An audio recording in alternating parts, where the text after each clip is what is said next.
BBC One and iPlayer.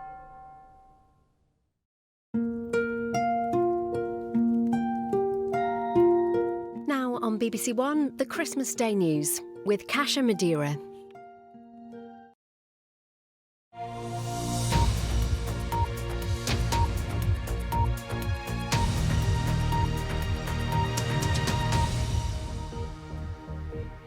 Hello, good afternoon. Officials in Kazakhstan say that dozens of people are feared dead after a plane carrying 62 passengers and 5 crew members crashed during an emergency landing. They say that 32 people survived. The plane, operated by Azerbaijan Airlines, was flying from the Azeri capital Baku to Grozny in Chechnya. It came down near the city of Aktau. Jonathan Josephs reports. This dramatic amateur footage captures the moments just before the crash. The Azerbaijan Airlines plane seems to be descending with some speed and at a steep angle. Experts suggest the pilots were struggling for control as they approached Aktu. They'd been diverted because of bad weather at the original destination of Grozny in southern Russia. The Kazakh authorities say 150 emergency personnel were sent to the scene. The front half, including the wings and fuel tanks, were engulfed in fire. The force of the impact split the aircraft in two. The rear, despite coming to rest upside down, is mostly intact. Some passengers remarkably walked away from what must have been a horrifying experience. At 11:30, information was received about a plane crash 3 kilometres from the airport. Additional emergency resources were sent, and at 12:05, the fire had been extinguished. There were 67 people, including 5 crew on board. Many have not survived what should have been a routine flight of less than 90 minutes. Most of them were Azeri citizens, with others from Russia, Kazakhstan and Kyrgyzstan. The plane was an 11-year-old Embraer E190. The Brazilian company has a strong safety record and says it's preparing to send teams to help with the investigation. It's expressed its sympathies for all those involved and their loved ones. Now the focus will be on trying to recover the flight data recorders, which should give investigators more information as they try to work out what caused this plane to come down. They will also be keen to speak to the survivors, who are coming to terms with their miraculous escape. Jonathan Josephs, BBC News. Ukraine's President Volodymyr Zelensky has described a Christmas Day attack on his country's energy system as inhumane. Russia launched more than 170 rockets and drones in the early hours, hitting thermal power plants and electricity infrastructure. 1 person was killed, while 5 people have also died in Russia after strikes from Ukraine. Let's go live to Kyiv. Our correspondent Will Vernon joins us. And Will, as Ukraine celebrates Christmas Day today, it's been a difficult time. That's right. Ukrainians woke on this Christmas morning to the sounds of sirens and explosions as Russia launched a huge barrage of cruise missiles, ballistic missiles and drones too at Ukrainian cities, and they were targeting the energy infrastructure. Now, Ukrainian energy providers say that their repair crews were out fixing the damage, but that hourly power outages should be expected across the country. And 500,000 people in the Kharkiv region in the east were left without power. Now, a little bit earlier, President Zelensky released a statement. He vowed to restore the grid and he thanked those who protect Ukraine's skies. He said Russian evil would not break Ukraine and would not spoil Christmas. Look, these kind of attacks happen every day. Ukrainian cities are attacked by drones and missiles all the time, but this was a particularly large-scale attack, and of course it came on Christmas morning. Will Vernon in Kyiv, thank you. A man has been arrested on suspicion of attempted murder after 4 people were hurt when a car drove along a pavement in central London. 1 person is in a life-threatening condition in hospital. The Archbishop of York, Stephen Cottrell, has focused on the importance of actions over words in his Christmas sermon. He'll shortly take interim charge of the Church of England, which is facing criticism over its handling of abuse scandals. Our religion editor, Ali Maqbool, reports. Give hope, peace and joy as part of his plan. Lovely. Christmas is when the church is at its most prominent in British life and its most joyous. Churches up and down the country are filled with the story of hope defying darkness. But this year there is a troubled backdrop, and local clergy are hearing the frustration. It is just a magical time for the community. But this month has been really hard to be in the Church of England because of all that's going on. It's an institution that's probably in crisis, really. Last month, Justin Welby resigned as head of the church after a report pointed out his failings in dealing with a prolific child abuser. In the beginning. With no Christmas sermon from the Archbishop of Canterbury, all eyes were on York Minster and the Archbishop of York, Stephen Cottrell. But he too is now under scrutiny for his handling of a child abuser in his charge, though he says he did everything he could. In his sermon, he said people needed to do more than just talk and needed to act. To put the needs of others first. Those who are cold and hungry this Christmas. Those who are victims of abuse and exploitation.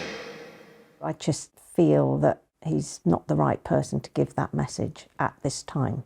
She doesn't want to be identified, but one of the abuse victims of the priest that worked for 9 years under Stephen Cottrell, despite his knowledge of the serious concerns about him, says it's now hard to listen to the Archbishop preach. I just feel that he hasn't really thought about how victims would feel in this context and how he is happy to be the voice of the church moving into Christmas when all I see when I see him is a man that has let me and many victims down. Some bishops chose to directly address the church crisis in their Christmas messages, but not the Archbishop of York. After his service, he greeted members of the congregation.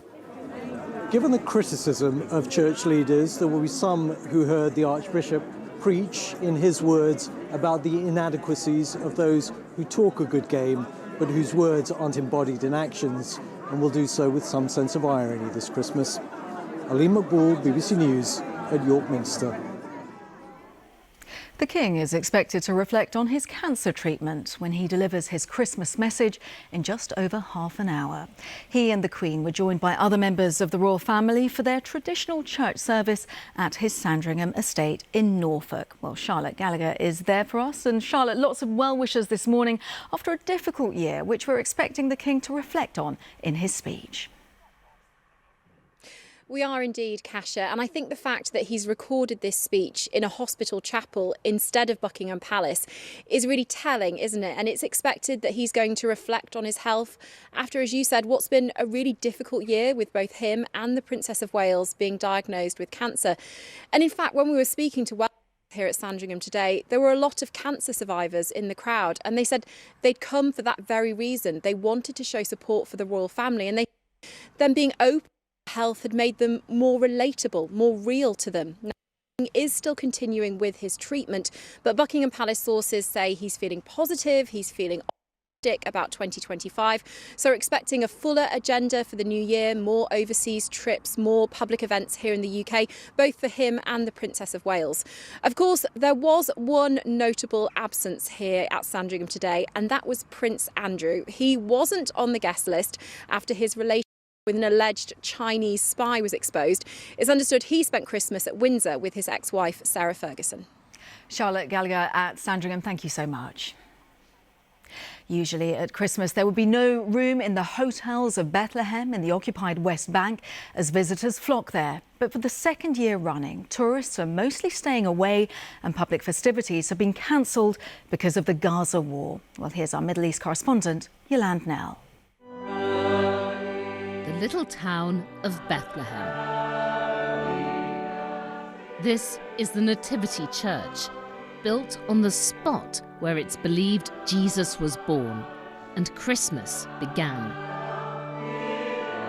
But this Christmas, for local Palestinian Christians, festivities are muted. Public celebrations have been cancelled because of the Gaza war. Usually, the St. Nicholas feast would bring a big parade. Here at the Christmas church, prayers are said for people in Gaza. The nativity scene shows a baby in the rubble. Some Palestinian Christians like Yusuf Khouri have families in Gaza, and they've been living in the churches there. They are subjected, like the entire Gaza Strip, of starvation. Of course, almost the non-sleep because of bombardment, because of all the drones hovering above their heads, and the lack of medical attention and services. Here in the occupied West Bank, there's also fear and uncertainty amid heightened tensions with Israel. And the economy is in dire straits. Bethlehem is built on tourism, but now local guides stand idle, with very few visitors coming. Normally, the streets around here would be bustling at Christmas time, and just like in the Nativity story, all the rooms would be taken in Bethlehem. Not this year. Most hotels are closed. But this local community group is trying to make a difference, packing up food parcels for those in need.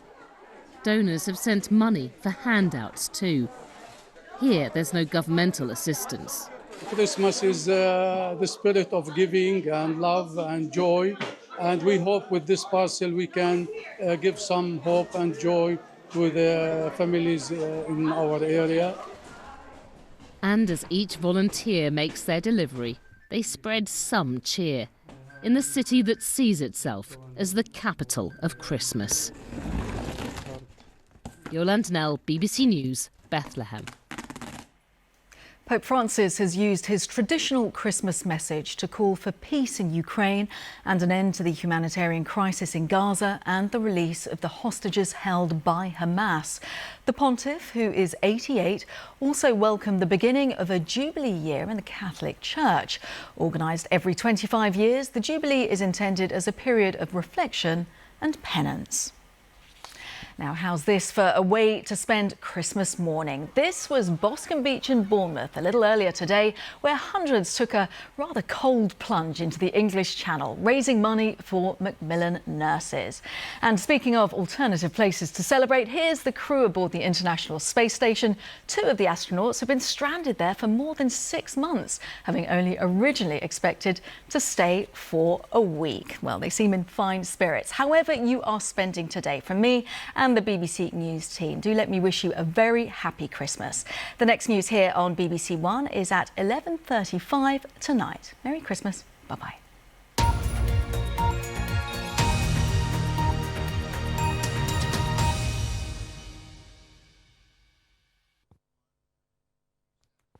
Good afternoon to you. Our Christmas Day weather has been pretty benign for most of us. Dry, settled, light winds. Pretty cloudy and murky and misty with limited sunshine. It's all down to this area of high pressure, which has brought milder air on a southwesterly breeze. But this weather front on the boundary with some colder air to the north of it has been affecting large parts of Scotland. So here's been windier with outbreaks of rain. But you can see the extent of that milder air with temperatures remaining above the seasonal norm. And through this evening and into tonight, it stays quite blustery across northern Scotland with further outbreaks of rain thanks to that weather front. Also some rain getting into Northern Ireland and perhaps in towards the very far northwest of England into Cumbria. Otherwise, most places dry. Again, a lot of clouds, some mist and murk. Temperatures no lower than 5 to 10 degrees, so on the mild side for this time of year. Now into Boxing Day, we've still got high pressure to the south, so light winds, settled weather here, but that weather front still loitering across Scotland and Northern Ireland, bringing thicker cloud with outbreaks of rain. It'll stay quite breezy and chilly for the Northern Isles with sunshine and showers, maybe even some wintry showers there. But for the vast majority of the country, once again, it's rather grey with limited brightness. I could see a little bit of drizzle and some low cloud across Western Hills, and temperatures remaining double figures for most, something a bit chillier for the north of Scotland. Through Boxing Day night, it stays rather wet, damp across Scotland, Northern Ireland, and elsewhere dry with a lot of cloud around, a few clear spells, again some mist and some fog here and there. Temperatures no lower than 5 to 9 degrees. So again, it's frost and ice free.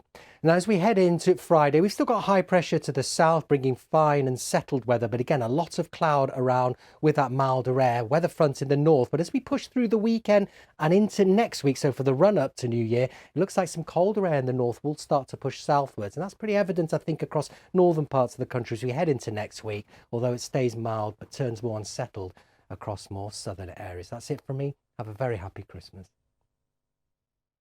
To the Knights and the Beals. The Knights and the Beals.